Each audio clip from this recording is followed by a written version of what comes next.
Guy that's been amassing great wealth with that $18,000 a year salary over the last 25 years. But what it does say is I have experience. And in the 1990s, as a matter of fact, 94, 95, I carried the Parental Rights Amendment. They had got it reported out of committee twice, only to be killed. And as the chairman of the committee, I had shepherded through this very last session, the language that we finally got passed, parental rights in the Code of Virginia. All of the education reform stuff, all of the education choice stuff, I had to shepherd through, every bit of it. Let me just tell you a little bit about myself, since we don't know each other that well, and I'll try to be quick. I won't start too far back. I was born at a very early age. But I was born in a family of 8 back in Chesterfield County, but grew up on a farm in Mecklenburg County. My dad had a small business, but he felt called into the ministry to plant some churches and help with planting churches in Southside Virginia, and he did so. We farmed for food, kept the business going a little bit for cash flow, and that's kind of how it worked. You know, I was in an environment where we had to work for what we got. I had to go, when I was in 6th and 7th grade, I had to go in 30 minutes before lunchtime to wash and dry dishes so that I could earn the right to eat lunch in the second 30 minutes. And so I worked in the orchards and in the fields and in the construction throughout my youth. My dad passed away when I was 17 years old, and I had to go home. I was off at an academy at the time in order to help my mother, who had not worked outside the home for 23 years, provide for my 5 younger sisters and finish up some of my father's contracts. I worked in the construction field for a little while. I was in the electrical field for a while, worked a very brief while for DuPont in the manufacturing area before about close to 29 years ago, going in the insurance business and still in today. A little bit over 25 years ago, in 1987, I was asked to run for the House of Delegates. Let me first tell you that what brought me into the public discourse was the life issue. It is critically important to me, and when I first ran, if you remember Walt Barbie, who founded the Family Foundation, he didn't have much money, he didn't have an office, so he used my office and Mark Early's office as his offices back when he formed it. I've got a 100% rating throughout the 25 years of their existence. I think this year would be the 26th one that I will probably have 100% rating. I've got an A rating with NRA. I have a 100% rating with the Chamber of Commerce, 2 years in a row, named the Champion of Free Enterprise by them. The American Conservative Union named me the Defender of Liberty for 2 years in a row, 100% record with NFIB. More recently, you might know me as the guy who carried the last year, Senate Bill 1, the voter ID bill legislation, which, yes, Jean Marie did carry a bill back some 12 years ago, voter ID, but trust me, if there was actually voter ID required, the Justice Department would not have grilled me for over an hour trying to get me to say it was racist to require ID. I mean, the fact is that there was an exception that allowed, if you didn't have your ID, then you could sign a statement and say, I swear I am who I say I am. Which of course is not good enough, and me and Mark Obenshane worked together for some years on that, and when we actually did it last year, Rob Bell was working with us as well. So I'm not trying to pick sides on that. But in any event, I also was the one that took pen and put it to paper and wrote the 2 sentences that became the Health Care Freedom Act. It was amended, it had a couple other things added onto it, but it said, in layman's language, you can't make me and you can't penalize me if I don't. That's me, and I want to make sure I get to answer a question or two, so I'll hush-hush. I'll just tell you that what you'll find is I'm the guy that's got the experience. When I pick up the gavel, I'll know what's going on around me. I can preside well. You can absolutely count on me. I'm the one with the record that you can look at and you can trust. I did not come to any of these positions to curry favor with you or for the purposes of running for any office. And so I'll look forward to taking any questions. Great, thank you very much. Gay marriage has been in the news a lot lately.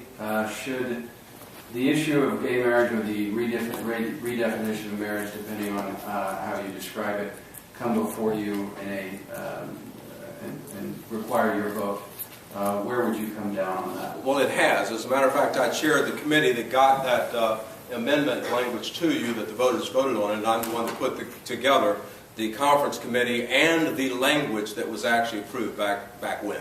And so I've already voted on it, and I support the amendment that we have that resists and says that you can't do it here in the state of Virginia. I don't want to govern somebody else's life so much, But I'm not about redefining words either.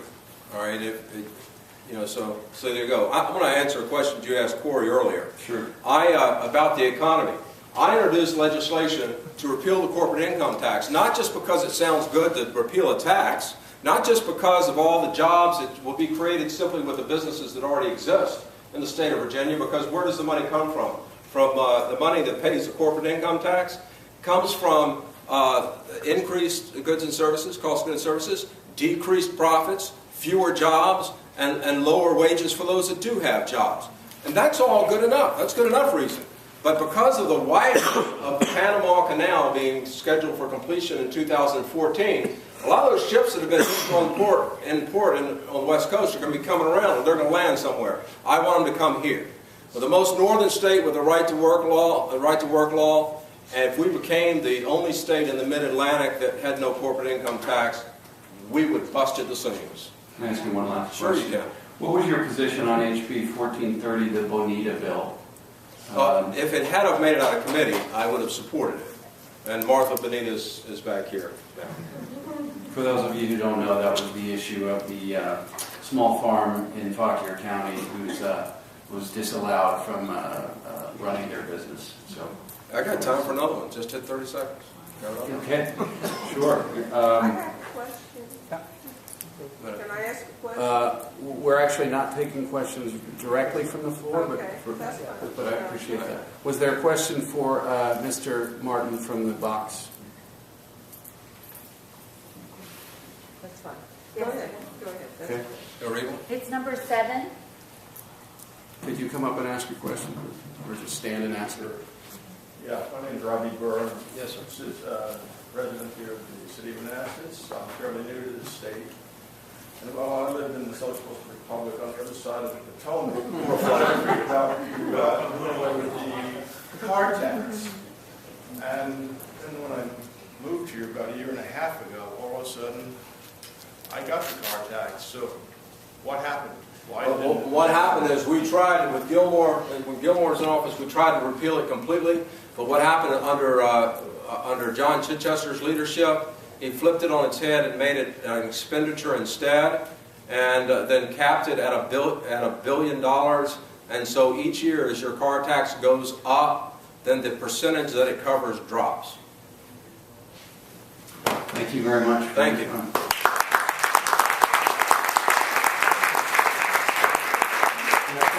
Scott Lingamfelter, also running for Lieutenant Governor. Thank you, sir, for being here. Well, thank you very much. It's good to be here. And it is good to see Martha Bonetta. Stand up, Martha. This is Martha Bonetta of the Bonetta Bill.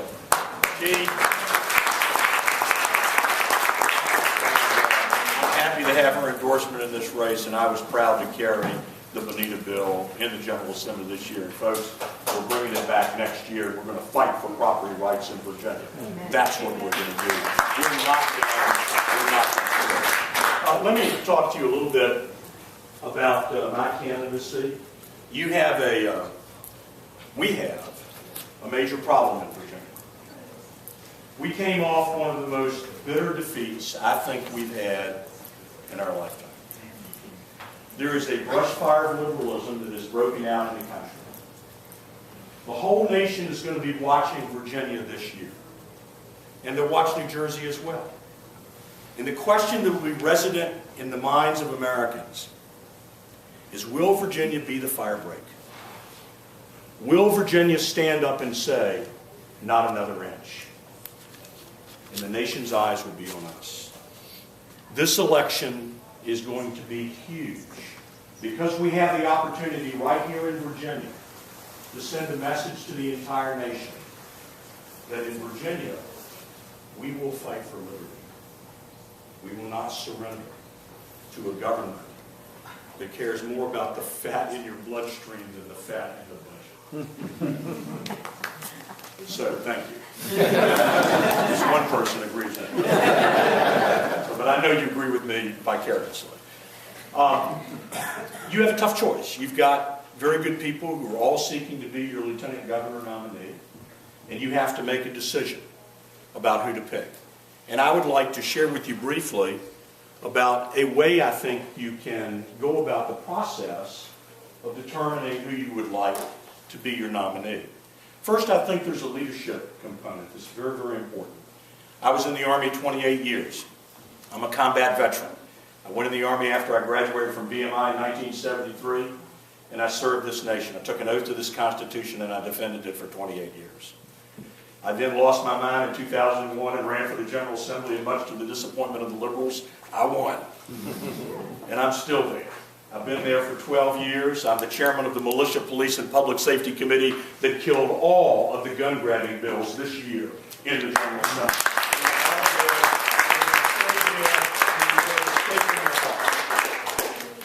So I think leadership is a key piece.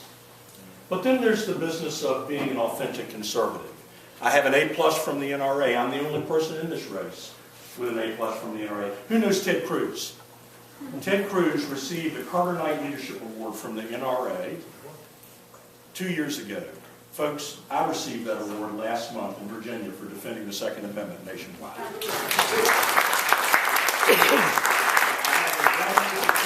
Rating from the Family Foundation, 100% rating from the National Federation of Independent Businesses, and 100% rating from the American Conservative Union.